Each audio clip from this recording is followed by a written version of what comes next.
Getting you all the updates of what's really happening in Rajasthan, where the Pulwama martyrs, in fact, family members had been protesting, and they had in fact been detained, and now the family members claim that they were being kept at an undisclosed location, post which we see that Sachin Pilot had in fact taunted Ashok Gehlot and demanded action against the cops.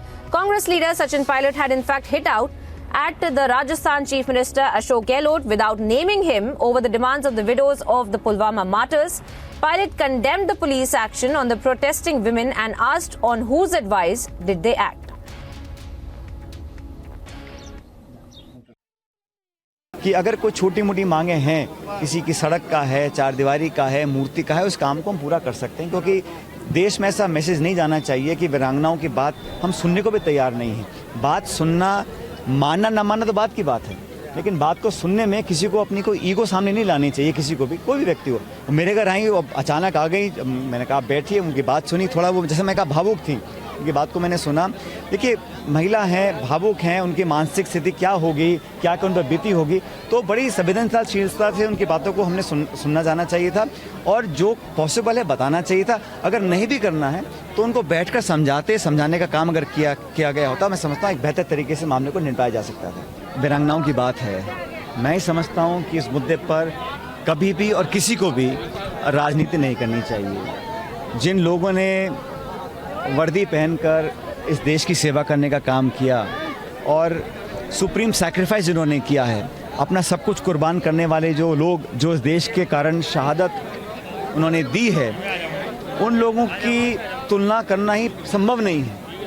और उनके परिजन जो हैं वो इस देश की संपत्ति हैं, उनको संयोजे रखना, उनको मान सम्मान देना, उनके हर तरह मदद करना, ये हर सरकार, हर संस्था, हर नागरिक, हम सभी का कर्तव्य है।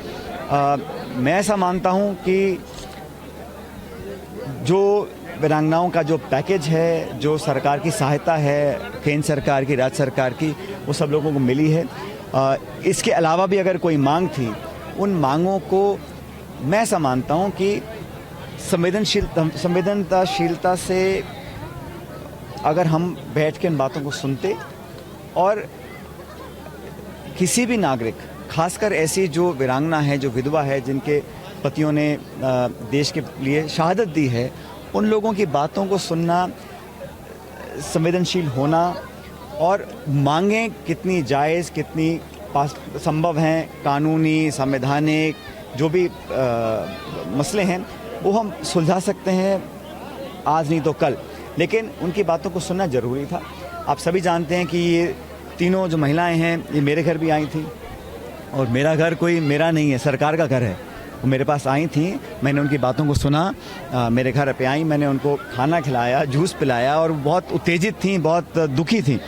और मैंने पहले भी कहा, आज भी कहता हूँ कि कारण कोई भी हो, अगर कोई वीरांगना अपनी बात को रखती है, उसकी बात को हम माने या ना माने, वो बात का विषय है, लेकिन उनके साथ जो व्यवहार पुलिस ने किया, जो हमने टेलीविज़न में देखा, वो उसको कोई भी एक्सेप्ट नहीं कर सकता है।